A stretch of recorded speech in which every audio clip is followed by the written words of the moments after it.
to 5EBI FM 103.1, your multicultural radio station. The time at EBI is approaching 9:30 and it's time for the Bangladesh Community Programme. To all the Bangladesh community, Shuvo Shonda. I hope you sit back and enjoy the programme on 5EBI FM.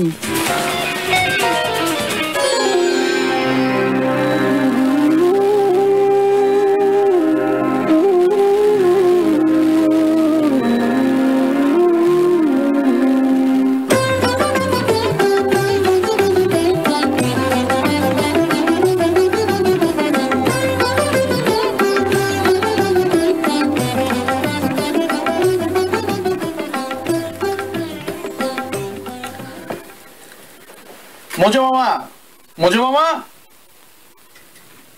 2 cup চা দাও আর 2টা pension দিও। এই ফারশাদ, শুভ, মইফ্রেন্ড নিয়ে এদিকে আয়, চায়ের order দিছি। আসলে আজকে এরা কেউই আসবেন না, কারণ আমি আজকে নরসাতের সামনে বসে নাই। 6 বছর আগে নরসাতের সামনে থেকে উঠে আসছি।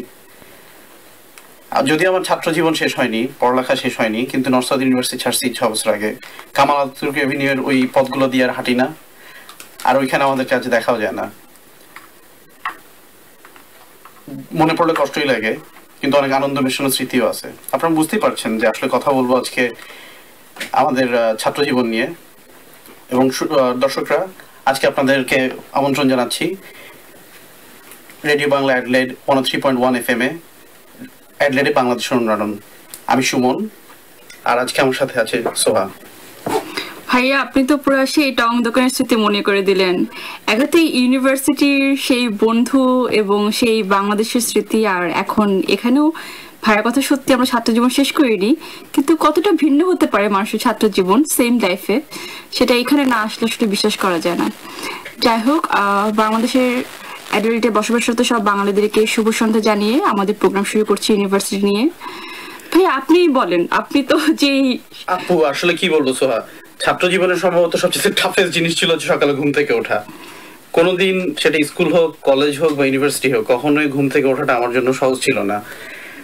শুধু সহজ ছিল না এটাই না, তুমি তো জানো যে নরসাতে যখন আমরা পড়তাম যে আসলে আমরা অনেকটা বাসের উপর রিলায়েবল ছিলাম, এবং সেই বাস ধরার জন্য অনেক সকালবেলা উঠে যেতে হতো। তুমি তো ব্র্যাকে ছিলা, তোমার ক্ষেত্রে কি হতো? হ্যাঁ, আমার ক্ষেত্রে সেই একই কাহিনী। মানে সকালবেলা ঘুম থেকে ওঠাটা যে কি পরিমাণ পেইন ছিল ওইটা বলে বোঝানো না। থ্যাঙ্কস গড যে এখানে জ্যাম নেই, একটা টাইম আমরা চিন্তা করতে পারি, কিন্তু ওখানে হয়তো ঠিক জায়গায় পৌঁছানোর জন্য, ঠিক টাইমে পৌঁছানোর জন্য 2 ঘন্টা আগে থেকে উঠে রেডি থাকতে হতো। ঢাকা শহরে এখন আরো যে অবস্থা, তাতে 2 ঘন্টা কেন, প্রবাবলি এখন 3 ঘন্টাতেও তো হবে না। হ্যাঁ, সেটাই। স্পেশালি 3 নম্বর বাস বা যেটা মনোনীত যায়, বা মোহাম্মদপুর থেকে 12 নম্বর বাস যদি ধরতে হয়, তাহলে আসলে খবরই আছে, কোনোভাবেই টাইম মতো আমরা পৌঁছাতে পারবো বলে মনে হয় না। আমার যেটা মনে হয় যে সকালে ম্যাক্সিমাম টাইমে যেটা হতো যে ও ঘুম থেকে ওঠার কারণে 5-5টা দেরিতে হতো, পৌঁছতে পারতাম না। এবং যেহেতু সেই টং দোকানের চা, যেটা না বললেই নয়। আর এই টং দোকানের চা শুধু আসলে টং দোকানের চা নাই, টং দোকানের চা ছিল বন্ধুত্ব, এই টং দোকানের চা ছিল স্মৃতি, এই টং দোকানের চা ছিল হাসি, টং দোকানের চা ছিল কান্না। এগুলা পুরোপুরি লাইফের একটা অংশ। এই অংশগুলো ছাড়া কোনোভাবেই লাইফটা চলতো না।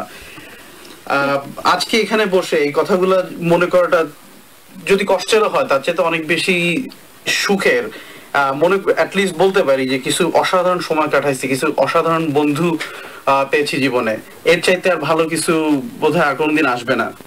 হ্যাঁ, সেটাই। আর শুধু যে বন্ধুত্ব এবং ইউনিভার্সিটি তা না, এই টং দোকানের চা শুনলে মনে হয় যে সেই মামাদের সাথে যে আমাদের একটা সম্পর্ক, মানে সেই মামা ডাকটাই এখন যে কি সুস্বাদু মনে হয় সেটা না বললেই নয়। তো আমরা একটা গান শুনে আসি, আমরা ততক্ষণে আমাদের এই স্মৃতির মধ্যে আরো ডুব দিই। বন্ধুরা, একটা গান শুনে আসা যাক।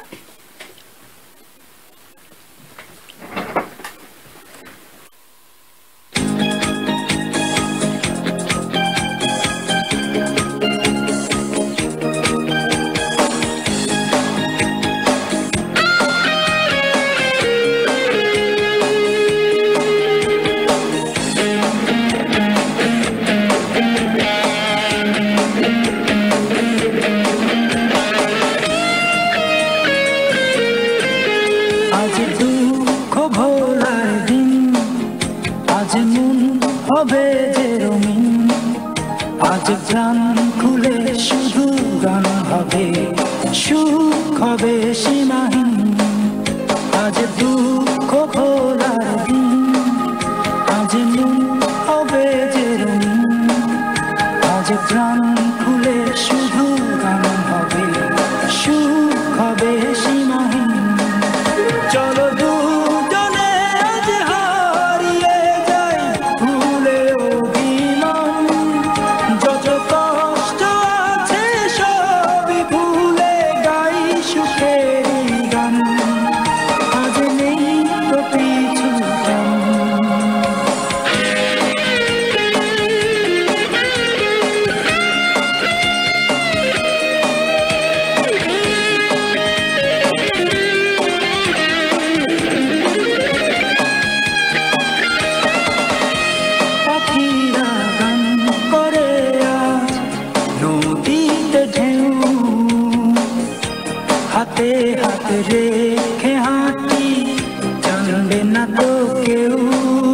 পাখিরা গান করে আজ নদীতে ঢেউ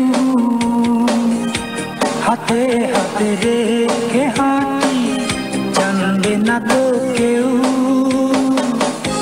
তুমি বলো হাঁটতে তোমার ভালো লাগে না চলো দুজনে আজ হারিয়ে যাই ভুলে অভিমান যত কষ্ট আছে সবই ভুলে গাই সুখের গান আজ নেই তো পিছুটাও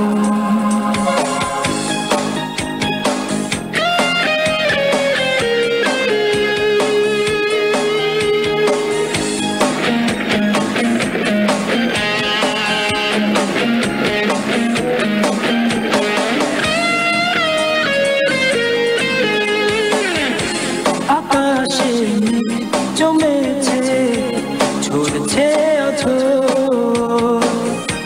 দূরে কেন কাছে এসো ভাবছো মিছে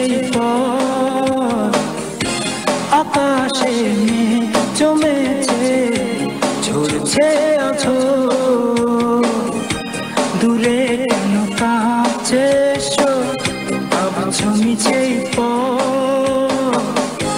তুমি বলো বাইরে তোমার মন বসে না চলো দুজনে আজ হারিয়ে যাই ভুলে অভিমান যত কষ্ট আছে সবই ভুলে গাই সুখের গান আজ নেই তো পিছুটান আজ দুঃখ ভোলার দিন আজ মন হবে যে রঙিন আজ প্রাণ খুলে শুধু গান হবে সুখ হবে সীমাহীন আজ দুঃখ ভোলার দিন আজ মন হবে যে রঙিন আজ প্রাণ খুলে আপনারা আমাদের শুনছেন লাইভ রেডিও বাংলা অ্যাডলেড 103.1 FM এ আপনাদেরকে আবারও স্বাগতম জানাচ্ছি আজকে যারা এই মুহূর্তে টিউন করেছেন তাদেরকে জানাচ্ছি আজ আমরা কথা বলছি আমাদের ছাত্র জীবন নিয়ে সেই ছাত্র জীবন স্কুল কলেজ ইউনিভার্সিটি এবং পরবর্তী যারা পিএইচডি করছেন তাদের জন্য তো সোহার স্কুল কলেজ মানে শুধু মজা ছিল না পড়াশোনার অনেক চাপ ছিল তো তোমার কি অবস্থা ছিল আপু পড়াশোনার চাপের কথা আসলে ছাত্র জীবন মনে হয় শুধু মজাটাই আমরা কাউন্ট করি পড়াশোনার কথাটা আমরা ভুলেই যাই কিন্তু পড়াশোনার যে ভূতটা যখন মাথায় থাকে অনেকে নাকি অদ্ভুত অদ্ভুত স্বপ্ন দেখে পরীক্ষার আগে তুমি দেখতে নাকি না আমি সেরকম স্বপ্ন দেখিনি তবে যেটা মনে পড়ে যে সারা জীবন পড়ার পরীক্ষা ঠিক আগের রাতের জন্য সব পড়া জমিয়ে রাখতাম তারপর পরীক্ষা যখন কালকে রাত 12টা থেকে টেনশন শুরু হতো না কি পড়বো কখন পড়বো কিভাবে পড়বো আর সবাইকে ফোন দেওয়া যে কে কি পড়ছে এই না তাহলে তো এটা তো বোধহয় সব ছাত্রেরই প্রায় একই রকম ঘটনা ছিল তাহলে পড়ালেখাটা করলো কে আমি তো সেটাই বুঝি না পড়ালেখাটা করলো কে এটার মনে হয় আরেকটা কারণ হতে পারে কারণ আমরা যখন আসলে কলেজে উঠলাম বেসিক্যালি তখন হচ্ছে আমাদের সেই ডানা গজানোর টাইমটা আর মনে হয় তুমি ওই ডানা গজানোর টাইমটার কথাই বলতেছো যখন চারপাশে সবকিছু রঙিন লাগে সবকিছুই ভালো লাগে ফ্রেন্ডদের সাথে আড্ডা দেওয়ার একটা আলাদা মজা সিনেমা দেখতে যাওয়া স্কুল পালানো বা ক্লাস পালানো বা ফাঁকি দেওয়া ক্লাস ফাঁকি দিয়ে আড্ডা দেওয়া এই মজাগুলোর সাথে মনে হয় পড়াশোনাটা আসলে অতটা ভালোভাবে ম্যাচ করে না কি বলো সেটাই মানে এক্সামের কথা আসলে যেটা মনে হয় যে যখন এসএসসি পরীক্ষা আমরা দিব তার আগে বাবা মারা সবাইকে বলে যে এটাই তোমার জীবনের সবথেকে বড় পরীক্ষা এটা একটা খুবই ভুল কথা ছিল কোনো পরীক্ষাই শেষ হয় নাই কখনোই শেষ হয় নাই হ্যাঁ তখন যেটা বলতো যে এরপরে তোমরা বড় হয়ে যাবে অনেক মজা করবে তখন মনে হতো এসএসসিটা শেষ হোক একবার তারপর যে মজা শুরু করব যেই পরীক্ষাটা শেষ হলো এই 3 মাসের ছুটি শেষ হতে না হতেই এইচএসসি এক্সাম শুরু তখন ওটাই হয়ে যায় জীবনের সবথেকে বড় পরীক্ষা মানে এইভাবে যে কত পরীক্ষা আমরা দিয়েছি জানি না এবং কবে যে পরীক্ষা দেওয়া শেষ হবে সেটাও জানি না না এইভাবে চলতে থাকলে কি করব মানে একাধারে ওই সময়গুলোর কথা খুব মনে পড়ে তোমার কি মনে পড়ে যে তোমার কি স্কুল পালানোর কোনো অভিজ্ঞতা আছে যে স্কুল ফাঁকি দিয়ে কোনো কিছু করা আসলে স্কুল আমি ওভাবে করে এতটা ফাঁকি দেইনি কিন্তু কোচিং ফাঁকি দেওয়ার কাহিনী শুরু হয়েছে অ্যাকচুয়ালি কারণ স্কুলে খুবই ভালো স্টুডেন্ট ছিলাম সেটা না কিন্তু সব ফ্রেন্ডরা মিলে স্কুলে মজা করাটাই অনেক বড় একটা ব্যাপার ছিল স্কুলের ক্লাস ফাঁকি দিয়েছি স্কুল ফাঁকে দেয়নি এটা এরকম হয়ে যেত যে আমাদের পিটি ক্লাস ছিল রিডিং ক্লাস ছিল যেটা বছরের শেষে হচ্ছে কি একটা অ্যানুয়াল প্রোগ্রাম হতো। তো প্রত্যেক ক্লাসে পারমিশন নিতাম যে আমাদের ওই টিচার ডাকছে, আমাদের প্র্যাকটিস করতে হবে এখনই। এই তো খুব জোরাজোরি করে 4-5 জন ফ্রেন্ডের পারমিশন নিয়ে যে হল রুমে বসে থাকতাম, এভাবে করে ক্লাস ফাঁকে দেওয়া হতো। আমি আমার প্রথম স্কুল পালানোর ঘটনা হচ্ছে এরকম যে অ্যাকচুয়ালি আমি প্রথম স্কুল পালাইছি ক্লাস 5-এ থাকতে। আমার বাবা মা আজকে প্রোগ্রাম না শুনলেই হয়, ওটা শুনলেও মনে হয় এখন তেমন কিছু করার নাই। আমি তখন খুলনা জিলা স্কুলে পড়তাম। আচ্ছা, ক্রিকেট ছোটবেলা থেকে পছন্দ করি। ক্লাস 5-এ তখন অলরেডি লাইক স্কুলে বড় ভাইটা ক্রিকেট খেলে, নির্মাণ স্কুল টুর্নামেন্টের প্রিপারেশন চলতেছে। আমরা তো চান্স পাবো না, কারণ মিনিমাম 8 থেকে হচ্ছে সিলেকশন শুরু হয়। কিন্তু আমার কথা হলো যে আমার তো যাইতেই হবে, না যেয়ে কি করব। তো খুলনা জিলা স্কুলে পড়তাম তখন। তো যেটা করতাম, কয়েকবার করছি পরপর, তারপর ধরা খেয়ে গেছি। যেটা করতাম যে ক্লাসের পিছনের দরজা দিয়ে বেরোয় যেতাম। একটা টিচার চেঞ্জ হওয়ার মধ্যে যে সময়টুকু ব্যাগটা বাইরে রেখে আসতাম, তারপর কোন এক ছুতায় একেবারে পিছনে বেঞ্চে বসতাম, কারণ আমাদের অ্যাকচুয়ালি অনেক স্টুডেন্ট ছিল। কোন এক ছুতায় জাস্ট পিছনের দরজা দিয়ে বেরোয় যেতাম, বেরোয় যে সোজা চলে যেতাম মাঠে যেখানে প্রিপারেশন হচ্ছে। তো ধরা খেলাম কি হয়, ধরা খেলাম হচ্ছে যে আমাদের স্পোর্টস টিচার, উনি আমাকে একদিন বলতেছে যে তুমি কোন ক্লাসে পড়ো। আমি বলতে গেছি আমি ক্লাস 8-এ পড়ি। এখন 8টা বলে আমি বলছি আমি ক্লাস 5-এ পড়ি। তুমি ক্লাস 5-এ পড়ো, তুমি এখানে কি করতেছো? তোমার তো ক্লাসে থাকার কথা, 8-এর আগে তো কোনো সিলেকশন হয় না, তুই এখানে কি করতেছো বলো। এই করে তো খেলাম ধরা। ধরা খাওয়া মানে সে তো পরে বাসায় ফোন, আপনার ছেলে তো ক্লাস পালায়, এই অবস্থা সেই অবস্থা। যাই হোক, পরবর্তীতে একদম নাছড়বান্দা যে না আমি তো খেলতেই যাবো।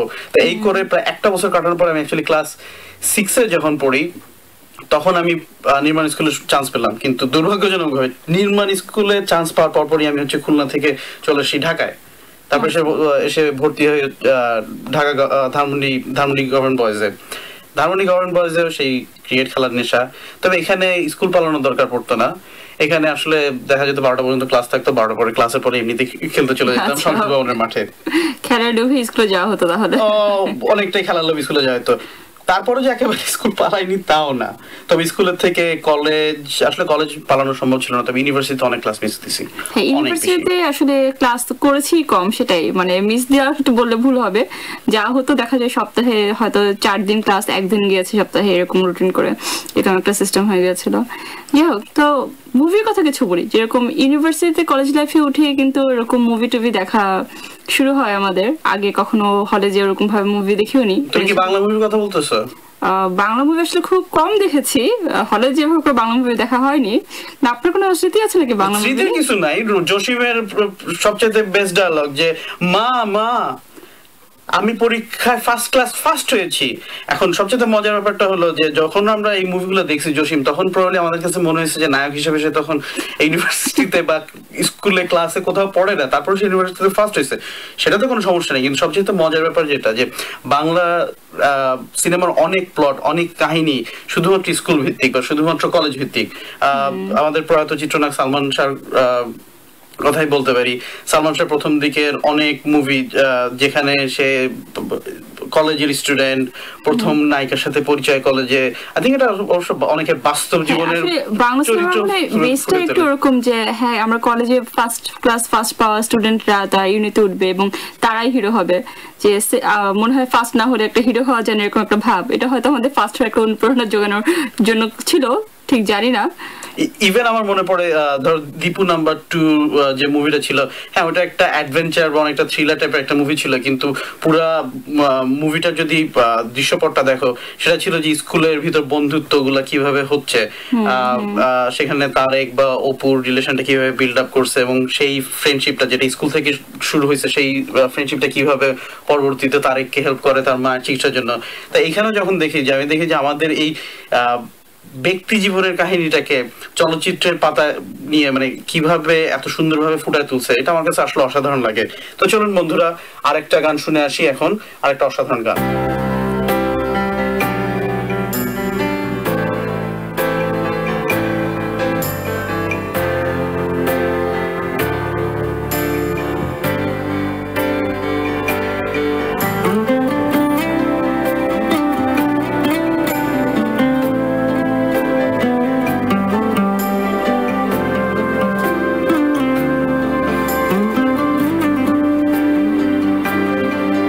শীতল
রেডিও বাংলা অ্যাডিলেড 103.1 FM, অ্যাডিলেডে বাংলাদেশের অনুরণ। আমাদের শুনছেন লাইভ। আচ্ছা সোহা আপু, একটা প্রশ্ন করি, যদি ইউনিভার্সিটি লাইফ, কলেজ লাইফ অথবা স্কুল লাইফ থেকে কোনটা বেছে নিতে হয় বা বেছে নিতে বলা হয় তোমাকে, কোনটা বেছে নিবে? এই মুহূর্তে মনে হচ্ছে স্কুল লাইফটাকেই বেছে নেব আমি, কারণ স্কুল লাইফে সবকিছু, সব এক্সাইটমেন্ট এবং সব চাওয়া পাওয়ার প্রথম ধাপটা শুরু হয়েছে এবং সবকিছুর প্রথম এক্সপিরিয়েন্সটা কিন্তু অনেক মজা হয়। তো সেই কারণে হচ্ছে স্কুল লাইফটাকে বেছে নেব। স্কুল লাইফের কোনো মজার ঘটনা বলতে চাও আমাকে? মানে আমাদেরকে, আমাদের শ্রোতাদেরকে। হ্যাঁ, মানে কোনটা ছেড়ে কোনটা বলবো এটা তখন খুঁজে পাওয়া যাচ্ছে না। যাই হোক, যদি ফার্স্টে বলি যে বাসা থেকে দূরে থাকার এক্সপিরিয়েন্স, সেটা স্কুল লাইফে হয়েছে। কারণ স্কুল লাইফে হচ্ছে গার্লস গাইড করতাম। ক্লাস 6-এ ফার্স্ট সুযোগ হয় যে গার্লস গাইড থেকে জল ছুটতে যাব সব স্টুডেন্ট একসাথে মিলে। তো সেই ফার্স্ট যে বাবা মাকে ছেড়ে, সেই যথাটা হচ্ছে ময়মনসিংহ এর জেলার ওদিকে, ওখানে যাওয়া, সবাই মিলে একটা ক্যাম্প ছিল এবং ক্যাম্প ফায়ার করা, যেটা সেই রাত্রেবেলা ক্যাম্পিং করে কি ছিল তখন কি মার্শমেলো ছিল ক্যাম্প ফায়ার? না, তখন জিনিসটা ছিল না। যাই হোক, সেই স্মৃতিটা আর কি খুবই অসাধারণ একটা স্মৃতি। মানে বলতে গেলে আসলে কথা কম আর স্মৃতি বেশি আমার এসে পড়ছে, তো কথা আটকে যাচ্ছে, সেজন্য সে অসাধারণ। ইমোশনাল হয় না, সমস্যা নেই, বলে ফেলো। হ্যাঁ, সেটা আমরা যদি ইমোশনাল হয়ে, আমি শিওর আমাদের দর্শকরা, আমাদের শ্রোতারা, সরি ভুল বলে ফেললাম, আমাদের শ্রোতারা কেঁদে দিবে। হ্যাঁ, না আজকে একটু আমাদের ভুল হবে কথাবার্তা, কারণ আমরা অনেক স্মৃতির মধ্যে ভেসে চলছি, সেটা তো বুঝতেই পারছেন দর্শকরা। শ্রোতারা সেটাই, কিছু করার নেই, আমাদের একটু ছোটখাটো ভুল আমাদের মাফ করতে হবে। যাই হোক, আর স্কুল লাইফে আরো যে কারণে মজা বলতে চাচ্ছি, কারণ স্কুলের ক্লাস 9-10 হচ্ছে গিয়া, মানে যখন ক্লাস শেষ হয়ে যায়, তো আমাদের স্কুল লাইফে আমাদের স্কুলটা খুবই পছন্দের ছিল আর কি। মানে এত পছন্দের ছিল যে আমরা কবে স্কুল শেষ হবে কাউন্ট ডাউন করতাম। কোন স্কুলে ছিল সেটা? হলি ক্রসে ছিলাম। হ্যাঁ, এবং ওখানে হচ্ছে অনেক কালচারাল প্রোগ্রাম হতো, মানে অসম্ভব। আমি ওখান থেকে ডিবেট করেছি, আবৃত্তি করেছি, আর্ট করেছি, মানে সব সময় প্রত্যেক মান্থে কিছু না কিছু প্রোগ্রাম লেগেই থাকতো। তো প্রত্যেকটা প্রোগ্রামের জন্য প্রস্তুতি নেওয়া এবং সেটা পার্টিসিপেট করা যে কি মজার, আর রিহার্সাল টাইমগুলো যে কি অসাধারণ, সেটা আর কি বলার মতো না। তো সেই জন্য স্কুল লাইফটাকে আমি বেছে নিতাম যদি ফিরে পাওয়া যায়। মানে আসলে ক্ষেত্রে বলতে, মানে আসলে তাহলে বলতে হবে যে যেখানে বাবা মারা শুধু বলতো স্কুলে পাঠাচ্ছি পড়ালেখা করার জন্য, কিন্তু আসলে স্কুল আমাদেরকে সুযোগ করে দিয়েছে আরো পড়ালেখার বাইরে আরো অনেক কিছু, মানে আর্ট বলো, গান বলো, সেটা ডান্স বলো, বা কোথাও ঘুরতে যাওয়া বলো, বিভিন্ন কমিউনিটি সার্ভিসের সাথে যুক্ত থাকা বলো। মানে আমার মনে হয় স্কুল যে আমাদের যে ভিত্তিটা করে দিছে, এই ভিত্তিটা আসলে আর অন্য কোথাও থেকে সম্ভব ছিল না। হ্যাঁ, সেটাই। আমার স্কুল লাইফের কথা যে তুমি জিজ্ঞেস করতেছিলে, আমার আসলে স্কুল লাইফের কথা বলতে গেলে বলতে হয় এইভাবে যে আসলে আমি কোন একটা স্কুলে অনেক দীর্ঘ সময় ধরে পড়িনি। তো ক্লাস 3 থেকে 6 পর্যন্ত ছিলাম খুলনা জেলা স্কুলে, তারপরে 7-এ এসে শুরু করি ধানমন্ডি গভর্নমেন্ট বয়েজে। এবং মোস্ট অফ দ্য আসলে আমার ফ্রেন্ড, মানে সবচেয়ে আমার ক্লোজ ফ্রেন্ড গুলা আসে হচ্ছে ধানমন্ডি গভর্নমেন্ট বয়েজ থেকে। আর আমি ছিলাম বিএনসিসিতে, তো সেই বিএনসিসির থ্রুতে প্রচুর ফ্রেন্ড ছিল। জাম্বুরিতে যাওয়া, জাম্বুরি হচ্ছে বিএনসিসির অ্যানুয়াল গ্যাদারিং ছিল, সেই জাম্বুরিতে যাওয়া, ক্যাম্পিং করা, 3 মিনিটের মধ্যে কিভাবে রেডি হয়ে নাস্তা খেয়ে গোসল করে সবকিছু শেষ করে আসা। আর যে মানে জাম্বুরিতে এই গোসল করতে গেলে যেটা হতো যে এক পাশে পানি চলে, আর পাশে পানি বন্ধ হয়ে যেত। তো ওইটা আবার একটা মজার ঘটনা, কারণ অধিকাংশ শীতের মধ্যে হতো, দেখা গেছে একজন গোসল করতেছে আর একজন যে পানি ছাড়ছে ওর পানি বন্ধ হয়ে গেছে, শীতে ঠক ঠক করে কাঁপতেছে। এই জিনিসগুলো ওপাশ থেকে ছিল যে এই পানি ছাড়িস না, তুই পানি বন্ধ কর, আমি গোসলটা শেষ করে নেই। এই স্মৃতিগুলো আসলে স্কুল ছাড়া কখনোই সম্ভব হতো না। আরেকটা যে কারণে মনে হয় যে অ্যাকচুয়ালি এখন খুব ক্লোজ ফ্রেন্ড যদি চিন্তা করি, ইউনি আর কলেজের ফ্রেন্ডরা তো অবশ্যই আছে, কিন্তু সেই স্কুলের যারা ফ্রেন্ড তাদের সাথে কিন্তু এত বছর পরে যে একটা সম্পর্ক এখনো আছে, তাদের থেকে ক্লোজ মনে হয় কেউ নেই। এবং ওই টাইমটাতে আমরা কখনোই কিছু চিন্তা করতে হতো না, যা ইচ্ছা তাই করতে পারতাম। হয়তো সেই ওই বাচ্চা সুলভ কাহিনীটার জন্য হয়তো স্কুল লাইফটাকে আরো বেশি মিস করি। আর স্কুল লাইফের যে বন্ধুগুলো, মানে তাদের সাথে এখনো যেন সেই ব্যবহারটা ওরকম বাচ্চা সুলভই। ওখানে কোনো মানে চাওয়া পাওয়ার কিছু নাই, ওখানে কোনো ধরনের কোনো চিন্তা ভাবনা করার, কি বলতে কি বলবো বা কি হতে কি হবে এই ভয়গুলা নাই। যা ইচ্ছা তাই বলা হচ্ছে, যা ইচ্ছা তাই করা হচ্ছে, এবং ওরা ওইভাবেই মেনে নেয়। মানে এই সম্পর্কটা মনে হয় না আর কোথাও কোনোভাবে হয়। আর এই যে ধরো তুমিও বাংলাদেশ থেকে দূরে, আমিও বাংলাদেশ থেকে দূরে, আর এদের সাথে যোগাযোগ রাখাও যে খুব ডিফিকাল্ট তাও না। মানে হয়তো প্রত্যেকদিন কথা হয় না, হয়তো অনেক সময় মানে মাসের পর মাস কথা হয় না, কিন্তু যে মুহূর্তে ধরো স্কাইপের থ্রুতে বা ফেসবুকে একটা মেসেজ পাঠানো হলো, মনে হলো যে যেখানে কথাটা শেষ হয়েছিল ওখান থেকে শুরু হলো। হ্যাঁ, মনে হচ্ছে একটু আগেই যেন কথা বললাম, সেটাই। মাঝে মাঝে ওটা মনে হয় যে একটা সময় ছিল যে মানে দেখা যায় দিনে 4-5 বার কম হবে অ্যাকচুয়ালি, স্কুল থেকে এসে মাত্র দেখালো একটু পরে কোচিং, মাঝখানে আধা ঘন্টা ব্রেকের মধ্যে 3 বার ফোন দিয়ে ফেলছে ওকে যে হ্যাঁ এটা নিয়ে আয়, ওটা নিয়ে আয়, কত কি। আর এখন মনে হয় যে হ্যাঁ 1-2 মাস পরে আমরা ফোন দিই, কিন্তু মনে হচ্ছে সেই কাহিনীটাই যেন রয়ে গেছে যে একটু আগে কথা বললাম। সেজন্য অবশ্যই আমাদের ফেসবুক, স্কাইপে দেখে এবং ভাইবারকে একটা থ্যাঙ্কস জানানো উচিত যে এত সুন্দর সুন্দর জিনিসগুলো আবিষ্কার হওয়ার জন্য আমরা এত কাছাকাছি আছি। আর যেহেতু স্কুল কলেজ লাইফ গুলা, এবং শুধু আসলে ফ্রেন্ডসের কথা বললেই হবে না, এখানে টিচারদের কথাও বলতে হবে। কারণ কিছু কিছু টিচার ছিল যাদের ছাড়া আসলে আমাদের এই ছাত্র জীবন, সেটা মানে ছাত্র জীবন, ছাত্রী জীবন বা পড়াশোনা জীবন যেটাই হোক না কেন, বা স্টুডেন্ট লাইফ যেটাই হোক না কেন, এটা কমপ্লিট হতো, এটা জাস্ট সম্ভব ছিল না। কিছু মানে কিছু টিচাররা ছিলেন, তারা ছিলেন আইডল, মানে এখনো পর্যন্ত তাদের আদর্শটাই যেন আমাদের ভিতরে ইমপ্রিন্ট হয়ে গেছে, যেন গেঁথে গেছে। তাদের কথাগুলা যেন আমাদের জাস্ট মনের ভিতর, মাথার ভিতর কনস্ট্যান্টলি চলতে থাকে। কিছু একটা করতে যাব, আচ্ছা এটা তো এইভাবে করা উচিত, এইভাবে বোধহয় করা উচিত, কারণ ছোটবেলায় আমাদেরকে এইভাবে শেখানো হয়েছে। ছোটবেলায় একটা ছিল যে টিচাররা ঠিক যখন যেটা বলতো, মানে ইভেন সিকোয়েন্স গুলোও মনে হয় একদম তিনি বলেছেন এরকম করে করতে হবে, তাই আমাকে এটা এরকম করেই করতে হবে, এমন একটা ভাব ছিল। যাক, এখনো তাদেরকে অনেক সুন্দর করে মনে করি, অনেক রেসপেক্ট আছে তাদের প্রতি এবং অনেক মিস করি। চলুন ভাইয়া আরেকটা গান শুনে আসি, না হলে আমাদের কথাবার্তা একটু বেশি গুরুগম্ভীর হয়ে যাচ্ছে, আমরা মোটেও গুরুগম্ভীর কথাবার্তা বলতে চাইনি। আচ্ছা বন্ধুরা, চলুন তাহলে আরেকটা গান শুনি। আমাদের কি শুনছেন 103.1 FM A.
That was very nice, but I tune গাইতে হবে, okay?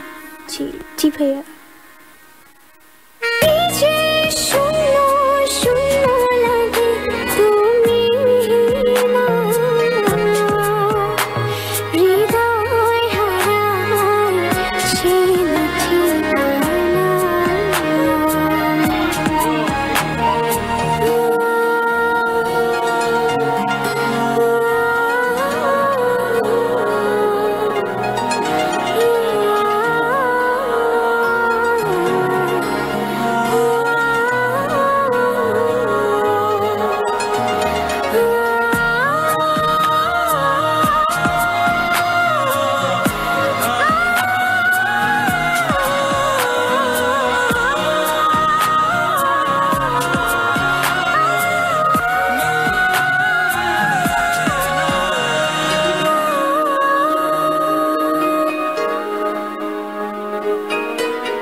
প্রতি ভুলে যায় ওনার কথা ডানায় তার ভর করেছে বিষণ্ণ এক নীরবতা কি যে শূন্য শূন্য লাগে তুমি না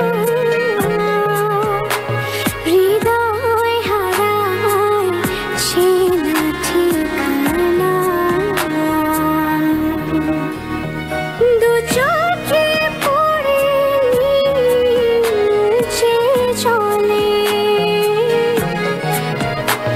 পলক থাকে আনমনা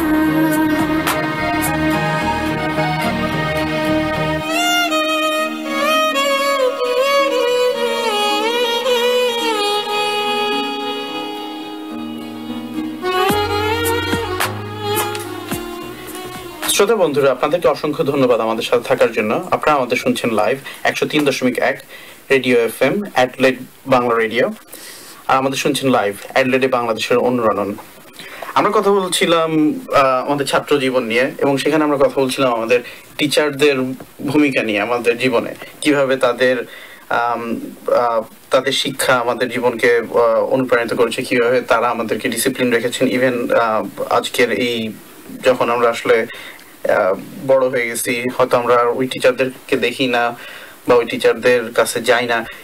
তো তোমার কাছে কি মনে হয় যে আমরা তো স্কুল লাইফ ছাড়ছি বেশ আগেই, তোমার কাছে কি মনে হয় যে এখনকার সময় স্টুডেন্টদের সাথে টিচারদের রিলেশনটা কি ধরনের? এটা কি এখনো সে আগের মতো ফর্মাল নাকি একটু ইনফর্মাল হয়ে গেছে, বা এখন মনে হয় অনেকটা ইনফর্মাল রিলেশনশিপ দেখা যায়, যেটাকে আগেও হয়তো অনেকে মনে করতো যে টিচারদের মধ্যে একটা রাগেরাগি ভাব থাকতে হবে, একটা শাসন করবে, একটা ওরকম থাকতে হবে, এবং অনেকে কিন্তু টিচারদের যেতাম না স্কুলে, এরকম অনেক খেত।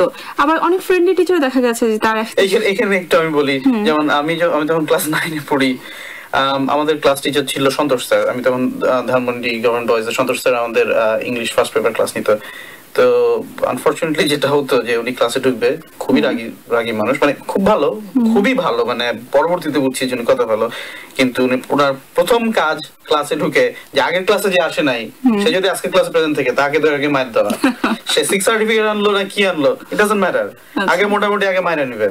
মারার পরে তারপরে হচ্ছে স্যারের কথা, কি হয়েছে গত ক্লাস আসি না কেন? এবং মোটামুটি এ পাল্লা আমিও অনেকবার পড়ছি, যেহেতু আমি ঘুম থেকে উঠতে পারতাম না।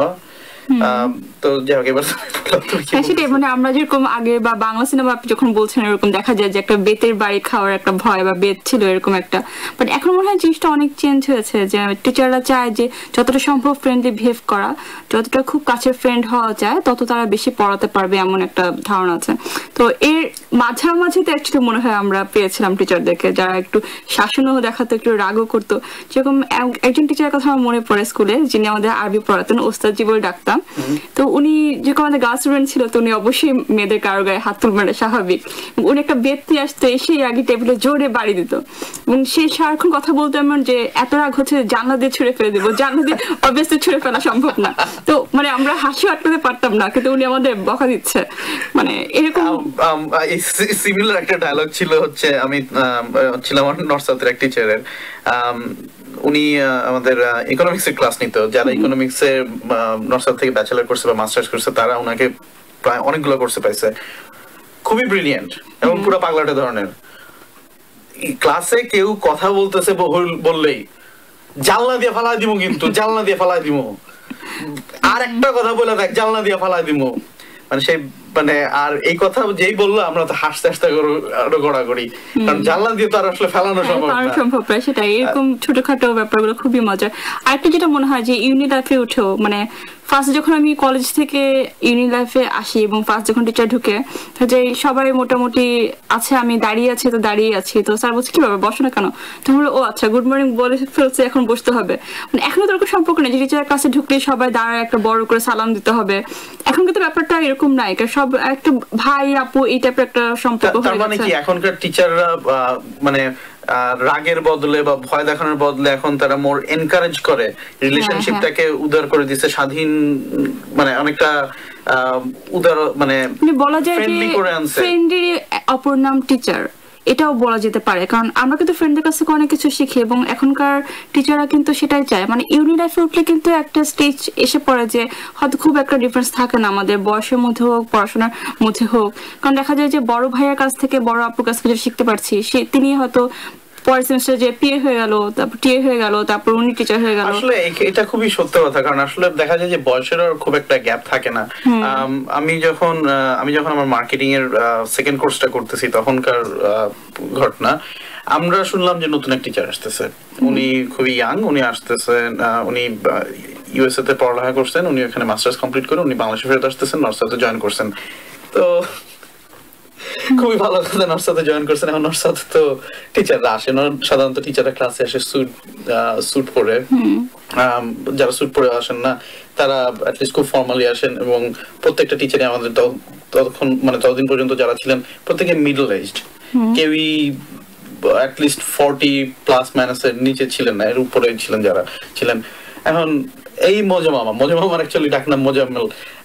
নর্থসাউথে যদি কেউ এখন শুনে থাকেন তারা বুঝতে পারতেছেন আমি কার কথা বলতেছি, শুধু নর্থসাউথ না, এর বাইরের অনেকে যদি কেউ শুনে থাকেন। তো যাও, এই মজা মামার দোকানে বসে চা খাচ্ছি, এর মধ্যে এক ছেলে আসলো, সেও বললো মজা মামা চা দাও। আমরা তো যে আচ্ছা ঠিক আছে, কি নতুন ইয়ে, যাই হোক র্যাগ ট্যাগ আর কিছু দিই না, কারণ নর্থসাউথে আসলে ওইভাবে আমাদের র্যাগের কালচারটা ছিল না। তো সেও চা খাইলো, আমরাও চা খাইলাম, সিগারেট সেও খেলাম, আমরাও সিগারেট খেলাম। এরপরে ক্লাসে ঢুকতেছে, সেও ক্লাসে ঢুকতেছে।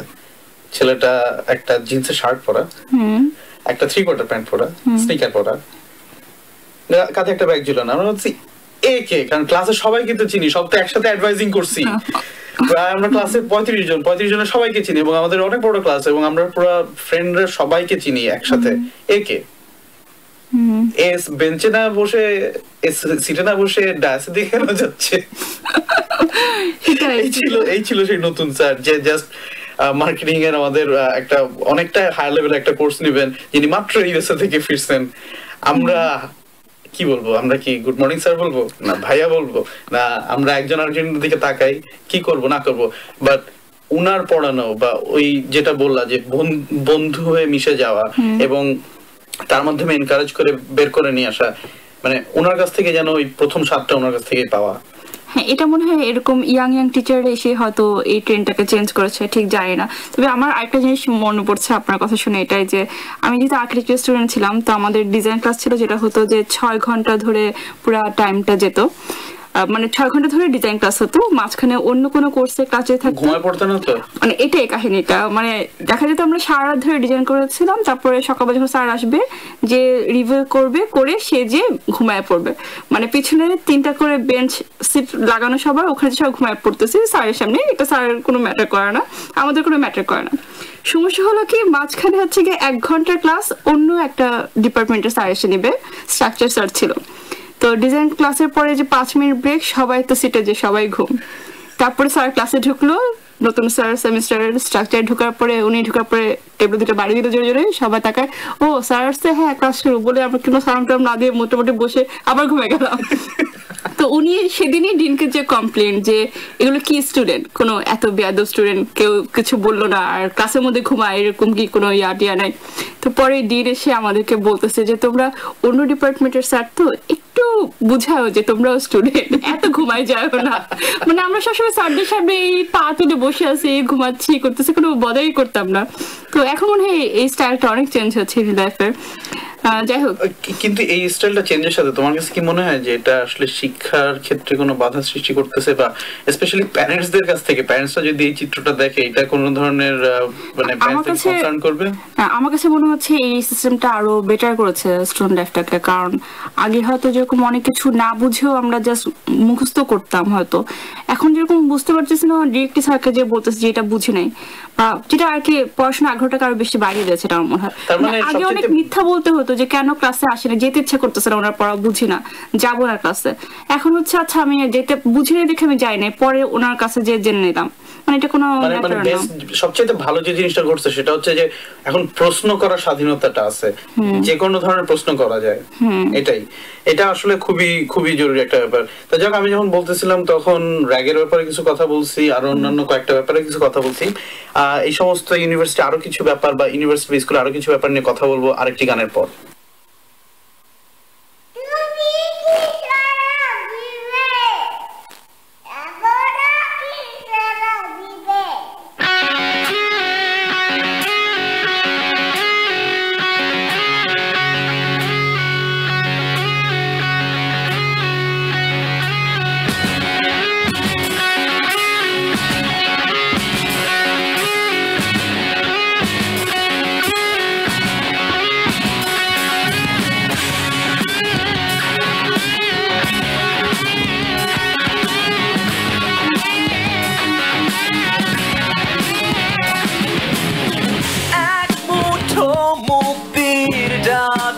পাঠাচ্ছে মন থেকে মনে স্বপ্ন ছড়াচ্ছে এক মুঠো মুক্তির ডাক পাঠাচ্ছে মন থেকে মনে স্বপ্ন ছড়াচ্ছে তুমি কি সারা দিবে ফেরারি বাতাসে বন্ধুর ডাকাডাকি হারিয়ে যাওয়ার ইচ্ছা সবার তুমি কি সারা দিবে আবারও কি সারা দিবে তুমি কি সারা দিবে আবারও কি সারা দিবে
হারিয়ে যাওয়ার ইচ্ছা সবার তুমি কি সারা দিবে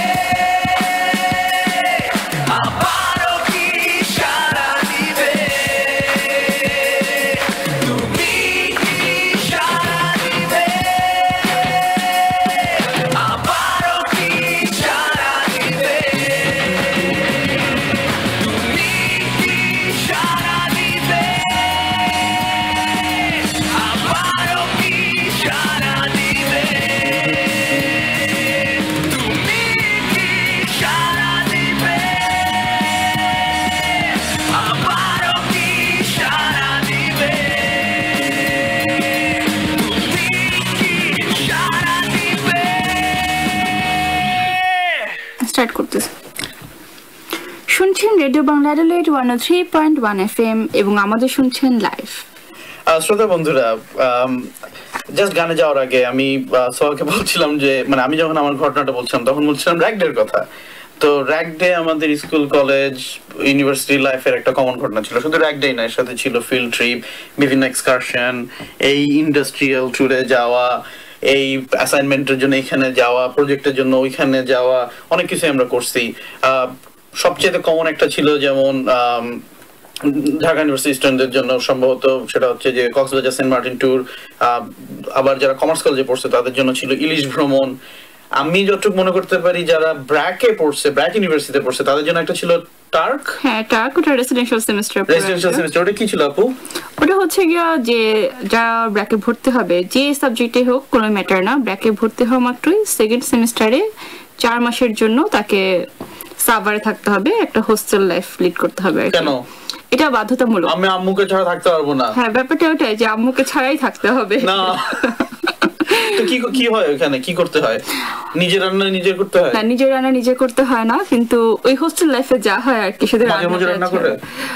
মজার রান্না তো খুবই হয়, কিন্তু যেটা হয় যে ফার্স্ট উইকটা খুবই মজার রান্না করা হয় এবং লাস্ট উইকটা খুবই মজার রান্না করা হয়, মাঝখানের সপ্তাহগুলোতে কখনোই মজার রান্না করা হয় না। এবং এটা মেইন কারণ হচ্ছে যে একই স্টুডেন্ট নাকি অনেকবার করে খেয়ে ফেলে, খাওয়া নাকি চুরি হয়, এরকম অনেক রিজন ছিল। কতগুলি সত্যি যাই না, কিন্তু এইটা সত্যি যে ফার্স্ট উইকটা অসম্ভব সুস্বাদু খাবার, লাস্ট উইকও অসম্ভব সুস্বাদু খাবার, আর মাঝখানের জাস্ট খাওয়ার জন্য। ওখানে কি শুধু পড়ার জন্য নিয়ে যায়, যেখানে যে শুধু পড়তে হবে? ওটা মোটামুটি বই ধরিয়ে দেয়। হ্যাঁ, আসলে মোটামুটি অনেক বই ধরিয়ে দেয়, এবং সব থেকে মজার একটা জিনিস হয় ওখানে একটা ফিল্ড ট্রিপ হয়, সাভার থেকে ঢাকায় আসা ফিল্ড ট্রিপ। ব্যাপারটা এমন যে আমরা যখন 4 মাস ধরে সাভারে থাকি, তো ঠিক 3 মাসের সময় একটা ফিল্ড ট্রিপ হয়। ওখান থেকে ওরা বাংলাদেশের মুক্তিযুদ্ধ জাদুঘর দেখতে নিয়ে আসে, তারপরে সিআরপিতে নিয়ে যায়, তো আর ঢাকার আরো কিছু হয়তো কোনো ইন্ডাস্ট্রি বা কোনো এরকম আইসক্রিম ফ্যাক্টরি, এই টাইপের কোনো ফ্যাক্টরি, হ্যাঁ এরকমগুলো ফ্যাক্টরি হয়ে যায়। তো মানে খুবই একটা বাচ্চা টাইপের ফিলিং হয়, এবং মানে জিনিসটা খুবই মজার, বলার মতো না। যাই হোক, আর হোস্টেল লাইফে যা হয় অবভিয়াসলি আমার যতটুকু মনে পড়ে অনেকদিন আগে এটা নিয়ে একবার কথা হচ্ছিল তোমার সাথে, এবং তুমি তখন বলছিলে যে ওইখানে খুব মজার একটা ঘটনা ছিল, যেটা হচ্ছে যে তোমাদেরকে টিচাররা বাইরে থেকে আটকায় দিছিল এবং কিছু ব্ল্যাঙ্ক ফোন আসছিল। ওটা কি ছিল, একটু আমাদের শ্রোতাদেরকে বলবো আজকে? হ্যাঁ অবশ্যই। অ্যাকচুয়ালি টার্কের মেইন রিজনটা হচ্ছে তারা মনে করে যে একটা মানুষকে আর কি লিডারশিপ যদি করাতে হয়, ভিতরে সব টাইপের এক্সপিরিয়েন্স থাকা উচিত। তো তারা যেটা করে যে টার্কে একটা দিন লটারি হয়, লটারি করে ওখানে এক একজন এক একটা পোস্ট পায়, যেরকম টিচার থেকে শুরু করে এই দারোয়ান পর্যন্ত। ওখানে যা রান্না বান্না যে করবে, কুকিং, লজিস্টিক ম্যানেজার, সবকিছুই হচ্ছে গিয়া আমরা স্টুডেন্টে থাকি, সব টিচাররা চলে যায়। তো মেনলি আমি ওখানে যেটা ছিলাম, আমি ওখানে অ্যাডমিনের পাই টোকেনে, সো আমি একদিনের জন্য অ্যাডমিন হয়ে ব্র্যাকের। তো সেমিস্টার, তো অ্যাডমিনে কি করতে হয়? যাই হোক, মানে অ্যাডমিনে যা যা করতে হয়, মোটামুটি অফিসিয়াল কাজ করবে সবই করতে হয়, কিন্তু আমার লাকড়ি কিছু করতে হয়। আমি একটু ঘুরে ফিরেছি, আর আমার ফ্রেন্ডরা দেখুন রান্না করতেছে, সিকিউরিটি গার্ড সালাম দিচ্ছে আমাকে, হেভি মজা একটা কাহিনী ছিল। এবং যেটা করতে হয়, তারা আবার 5টার সময় ঘুম থেকে উঠে হা হা হা হা করে ব্যায়াম করে। এই ফানি একটা ব্যায়াম আমার স্যারদের সাথে করতে হয়েছিল। তো যেটা হয় যে দুপুরবেলার দিকে ঠিক সব টিচাররা এরকম খেয়ে দিয়ে চলে গেল কোথাও, কোনো পাত্তা নেই। এই টাইমে আমার ফোন আসলো, ফোন এসে আমাকে বলতেছে যে এরকম 1 ঘন্টার মধ্যে এরকম 10 লাখ টাকার মতো দিতে হবে। না 10 লাখ টাকা কাকে দিতে হবে? মানে সে যে ফোন তাকে দিতে হবে, এবং তা না হলে যে একটা বোম টোম মারবে, এরকম একটা ব্যাপার। তো যে অবস্থা, আমি তো স্যারদেরকে ফোন দিয়ে কিছু পাই না, এই স্টুডেন্টদেরকে কি বলবো, কিছু বলার নেই। সিকিউরিটি গার্ডকে ফোন, সিকিউরিটি গার্ড আবার আমার ফ্রেন্ড, মানে তাকে ফোন দিয়ে বলতেছে কেউ ফোন করলে বা কেউ যদি নক করে দরজা খুলবা না, এই করবো না, মানে সেই তুলকালাম কাণ্ড। যাই হোক, পরে শুনছিলাম এটা নাকি স্যাররা নিজেরাই ফোন দিয়ে এরকম ফাইজলামি করে, মানে আসলে খুবই ফ্রেন্ডলি একটা বিহেভ। আই থিংক এটা হচ্ছে আমাদের মানে নিউ জেনারেশন স্যারদের সেই ফ্রি হওয়ার একটা গল্প। এর মানে এর সাথে যেমন বলতেই হয় যে সাপোজ আমি কমার্স কলেজে ছিলাম, আর আমার কমার্স কলেজে যেমন খুবই স্মরণীয় কিছু ট্যুর ছিল সুন্দরবন ভ্রমণ। 2 বছর চান্স পেয়েছি, 2 বছরই সুন্দরবনে গিয়েছি, 1 সপ্তাহ করে থাকা হতো। আমাদের লাইক কলেজ থেকে প্রায় 300 স্টুডেন্ট প্লাস স্যাররা মিলে আমরা যেতাম। আমরা শুরু করতাম সদরঘাট থেকে, লঞ্চে করে পুরোটা চলে যায় সুন্দরবনে, এবং সুন্দরবনের হিরন পয়েন্ট থেকে শুরু করে ডাংমারি সমস্ত জায়গায় ঘুরে ওখানে 7 দিন থাকা, একসাথে রান্না বান্না, মানে অসম্ভব মজার একটা। এর সাথে ছিল যেমন ইলিশ ভ্রমণ। আর স্কুল লাইফের একটা মনে পড়ে, ওটাই মনে হয় আমার স্কুল লাইফের একমাত্র পিকনিক, সেটা হচ্ছে মানে স্কুলের থেকে, সেটা হচ্ছে যে গাজীপুরে পিকনিকে যাওয়া। এটা ওটা খুব কমন, মানে হ্যাঁ গাজীপুর। ইলিশ ভ্রমণ কাহিনীটা কি? ইলিশ ভ্রমণ কাহিনীটা হচ্ছে, এটা হচ্ছে একদিনের জন্য, এগেইন এটা ওই সদরঘাট থেকে ইয়েতে করে যাওয়া হইতো, কিন্তু বিশেষত্ব ছিল যে যখন আমরা সদরঘাটে পৌঁছালাম তখন ওইখান থেকে ইলিশ মাছ কেনা হতো একদম লাইক ফ্রেশ, এবং ওটা করা হতো হচ্ছে তোমার বৈশাখে, জাস্ট ইলিশের যে সিজনটা ওই সময়। যদি সদরঘাটে আমি শিখছিও না যে সদরঘাট থেকে কেউ ইলিশ মাছ কিনতো, তবে বলতো যে সদরঘাট থেকে ইলিশ মাছ কেনা হবে, তাই এটা নিয়ে আমাদের একটা হাসাহাসি হতো। তো খাবার যেটা থাকতো যে ইলিশ মাছ ভাজা, যে যত খেয়ে পারে, কোনো ধরনের কোনো লিমিটেশন নাই, যত খুশি খাও, এবং তার সাথে খিচুড়ি। সারাদিনের একটা ট্যুর ছিল। তো এই দুইটা হচ্ছে কমার্স কলেজের লাইক মানে আইকনিক ট্যুর। এবং এমনও হয়েছে যে সেকেন্ড টাইম অ্যাকচুয়ালি আমি আমার আরেকটা ফ্রেন্ডকে নিয়ে গেছিলাম যে কমার্স কলেজ ছিল না, এবং ওর কথা ছিল যে এটা নাকি ওর লাইফের one of the best tour. হ্যাঁ, যে অবশ্যই একদিনের শুনেই মধ্যে খুব লোভনীয় মনে হচ্ছে। একদিনের মধ্যে এত কিছু প্যাক করা, কারণ এখানে কনসার্ট হতো, গেমস হতো, যে স্যারদেরকে কনসার্ট যে স্যাররা খুবই তারা ফ্রেন্ডলি ছিল না, তারা খুবই ভয়ঙ্কর ছিল, খুবই ভয় দেখাতো। যদিও পরে বুঝছি যে তাদের আসলে ফ্রেন্ডলি চেহারাটা কেন লুকায় রাখতো, কারণ আমাদের নাকি সবগুলোর পিছনে সিল মারা ছিল বান্দর। তো বান্দরের সোজা রাখার জন্য তারা খুবই রাগী ছিল, খুবই টাইট ছিল, খুবই ডিসিপ্লিন করে রাখতো। তো ওই দিন এসে তাদের সমস্ত যেন ওই গার্ডটা তারা ছেড়ে আসতো, যে ওটা নিচেই থাক, এখন চল মজা করি আমরা, পরে যখন ফেরত যাবো তখন আবার ওটাতে ই করবো। এখন একটা অ্যাক্টর ট্যুর হয়, আমি শুনেছি যে ম্যাক্সিমাম প্রাইভেট ভার্সিটিতে গুলো করে, যে কক্সবাজার পরিষ্কার ট্যুর টাইপের একটা নাম, যে যেখানে হচ্ছে গিয়া প্রাইভেট ভার্সিটি সবাই মিলে কক্সবাজার যায় এবং সব বিচের পাশে যে আমরা অনেক নোংরা করে অ্যাকচুয়ালি তাদেরকে সতর্ক করে যে চিপসের প্যাকেট না ফেলতে, এরকম ময়লা না করতে, এবং তার নিজের একটা যত কাগজপত্র তারপর যা যা আছে সব টুকে ফেলে দেয়। তো জিনিসটা কতখানি মানে ফ্রুটফুল সেটা আমি জানি না, তবে ব্যাপারটা কাহিনীটা একটু মজা, একটু অন্যরকম লাগলো। সব ফ্রেন্ড মিলে যাবো, পরিচয় করবো। যাই হোক, আমরা মনে হয় অনুষ্ঠানে একদম শেষ পর্যায়ে চলে এসেছি এবং হাতে বেশি সময় নেই, কিভাবে যে টাইম চলে গেল, অনেক কিছু বলার বাকি আছে এখন। তবে এই যাওয়ার আগে আরেকটা কথা বলে যাই, এই স্কুল কলেজ লাইফে যেমন বন্ধুত্ব হয়, যেমন অনেক কিছু জানা হয়, শোনা হয়, তেমনি জীবনে কিছু কিছু রিলেশনশিপ এখান থেকে শুরু হয়, স্পেশালি কলেজ থেকে, স্পেশালি ইউনিভার্সিটি থেকে, এবং এই সম্পর্কগুলো অনেক লম্বা সময় ধরে চলে, কখনো কখনো আজীবন। আপনারা এই দর্শক শ্রোতারা বুঝে নিন যে আমি কোন ধরনের রিলেশনশিপের কথা বলছি। আবারও তারা ভাবতে থাকুক এবং পরবর্তী কোনো এক অনুষ্ঠানে হয়তো এই কাহিনীটা আবার তুলে আনা হবে। তো আমরা শেষ করব এখানেই। আর আরেকটা ধন্যবাদ জানাবো আমাদের প্যানেল অপারেটর রিটাকে, এবং ধন্যবাদ জানাবো দীপ্তকে, এবং শেষ করছি আমরা রেডিও বাংলা অ্যাডলেডে 103.1 FM এ আরেকটি গানের মাধ্যমে। ধন্যবাদ।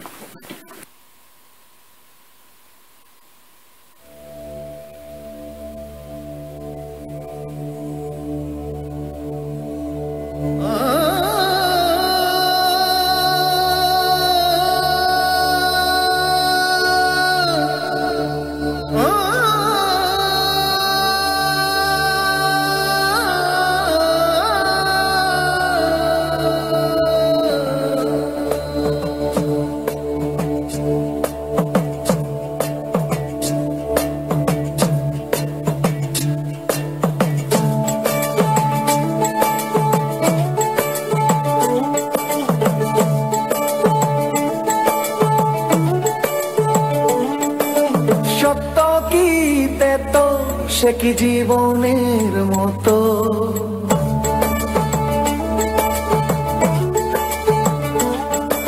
সত্য কি তেতো সে কি জীবনের মতো, বেঁচেও মরা নাকি বিভেদের ক্ষত,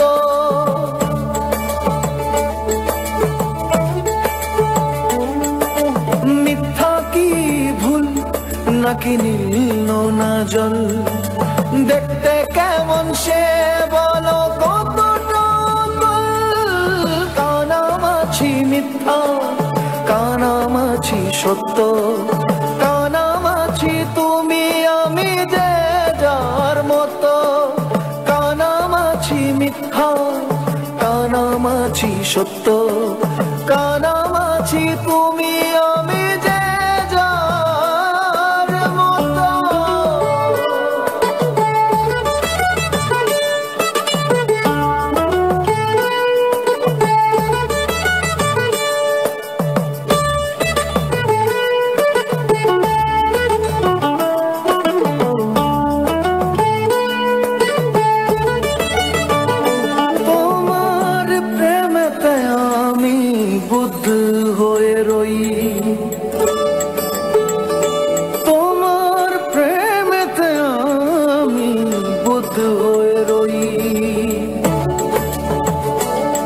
তুমি মুখ ফিরিয়ে ডাকো কাকে ওই, তুমি মুখ ফিরিয়ে ডাকো কাকে ওই,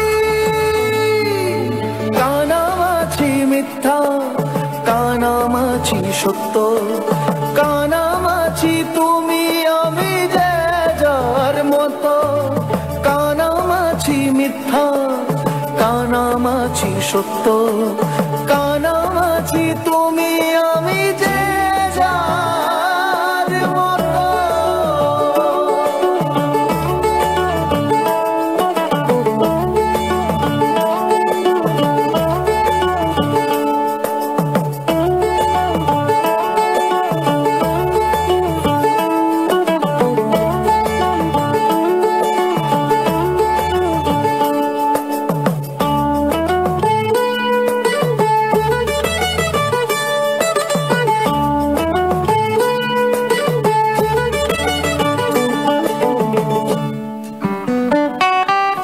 music of France, a French affair. A special night of glitz and glamour and black tie for our 5EBI listeners with delicious hot and cold finger food. Listen